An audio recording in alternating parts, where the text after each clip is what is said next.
પ્રકરણ 9 મુમુક્ષુ પ્રેરણા 1 તીવ્ર પુરુષાર્થ વિના સંયમની પ્રાપ્તિ અશક્ય છે।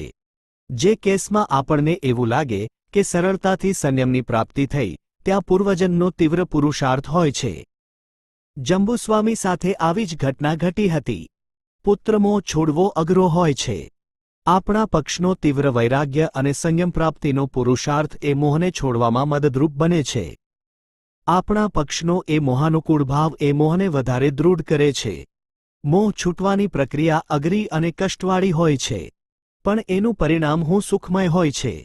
અનેક ઉપકારો કરનારા આપણા માતા પિતાને આ સુખ આપવું, એમને અંતરાયના પાપથી બચાવવા, આ ભવ પરભવમાં એમને ચારિત્ર્યની સુલભતા કરી આપવી અને સદ્ગતિની પરંપરા સાથે તેઓ શાશ્વત સુખને પામે એવું કરવું, એ દરેક પુત્રનું પરમ કર્તવ્ય છે। તમે ખૂબ જ ભાગ્યશાળી છો કે તમે આ કર્તવ્યપાલનની દિશામાં ઘણા આગળ આવી ગયા છે। બસ હવે કદાચ છેલ્લા અમુક જ પગલાં બાકી રહ્યા છે। સાંસારિક મોહ માયા સ્વ પર સૌને એકાંતે નુકસાન કરનારી અને દુર્ગતિમાં ભ્રમણ કરાવનારી છે। હવે આપણે એમાં લેશ પણ ન તણાઈએ, ખૂબ જ સત્વ ફોરવીએ અને પ્રભુના માર્ગે મક્કમ પગલે આગળ વધીએ, એ જ આપણું કર્તવ્ય છે। સમ્યદૃષ્ટિ આત્મા ઘર, વેપાર, સમાજ વગેરેની બધી જ ઘટનાઓ સ્વપ્નની ઘટના જેવી જોવે છે, જેમાં કંઈક સંવાદ પ્રસંગો સુખ દુઃખ રાગ દ્વેષ આવશ્યકતા ફરજ વગેરે છે, પણ એનો કોઈ જ અર્થ નથી, એનાથી કોઈ જ ફરક પડતો નથી। ફક્ત ધર્મનિંદા ન થાય એટલા ઔચિત્યપૂર્વક આપણે એમાંથી નીકળી જઈએ એ જ સાર છે। ખૂબ સત્વ સાથે આગળ વધજો, બિલકુલ મૂંઝાશો નહીં। સિદ્ધિનું મૂલ્ય સત્વ જ છે। આપની શુભભાવના જરૂર સફળ થશે। પ્રકરણ 10 મુમુક્ષુ પ્રેરણા 2 અહ અને મમ આ બંને પ્રશસ્ત પણ હોય છે અને અપ્રશસ્ત પણ હોય છે। પ્રશસ્ત અહ આત્મસંવેદન સ્વરૂપ હોય છે। પ્રશસ્ત મમ આત્મગુણોની મમતા સ્વરૂપ હોય છે।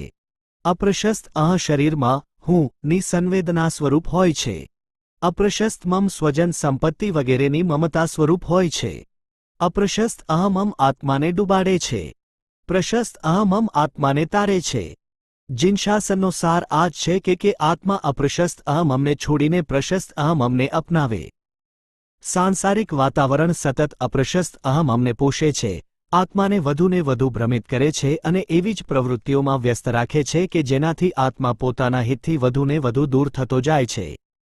જિનશાસને એક એવી અદ્ભુત વ્યવસ્થાનું નિર્માણ કર્યું છે જે સતત પ્રશસ્ત અહમને પોષે, સતત આત્માને સભાન રાખે અને આત્માને સદ્ગતિની પરંપરા સાથે પરમગતિની પ્રાપ્તિ કરાવે। બધું જ સજ્જ છે એવી આ વ્યવસ્થા છે। આપણે ફક્ત એનો લાભ લઈને ફાવી જવાનું છે। અનંતકાળે મળેલા આ દુર્લભ મહાદુર્લભ અવસરે પણ કર્તવ્યને બદલે અકર્તવ્યમાં જ પરાયણ રહેશું તો આપણા આત્માનો નિસ્તાર ક્યારે થશે? નાવ સામે જ છે, પાસે જ છે, ને તો આપણે ડૂબી જઈશું? મોક્ષની નજીક આવ્યા પછી આપણે સંસાર તરફ આગળ વધીશું? ખૂબ ગંભીરતાથી વિચાર કરીને આપણા કર્તવ્ય માટે આપણે સજ્જ થઈએ, એ જ કાલોચિત છે। મોક્ષના લક્ષ્ય તરફ આગળ વધો એ જ શુભેચ્છા।